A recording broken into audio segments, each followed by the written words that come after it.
Tadi aku tanya ChatGPT untuk meramal baju Melayu yang akan dipakai oleh penyimpan mohon besar raja-raja sebelum beliau mengumumkan tarikh puasa untuk tahun ini. So inilah jawapan dia. Aku tanya dengan ChatGPT apakah baju Melayu yang akan dipakai oleh beliau untuk tahun ini, tapi dia tiba-tiba bagi cadangan baju yang sesuai untuk beliau. So aku tanyalah sekali lagi soalan tu, dan akhirnya dia bagi jawapan. Dia kata sama ada warna putih, krim, biru muda, hijau ataupun kelabu. Tapi aku nak jawapan daripada dia yang lebih spesifik. So aku tanyalah dia lagi untuk dapatkan jawapan dia yang sebenar. Dan akhirnya dia kata warna putih. So jawapan ChatGPT adalah beliau akan memakai baju Melayu warna putih untuk tahun ini. Tapi adakah ia betul?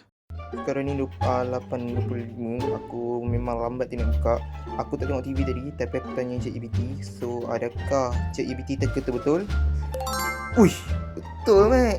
Dan ChatGPT teka dengan betul. Tapi aku tak tahulah dia teka yang betul tu lah ataupun dia search daripada mana-mana sumber web. So itu jelas sebab aku nak bagi tahu yang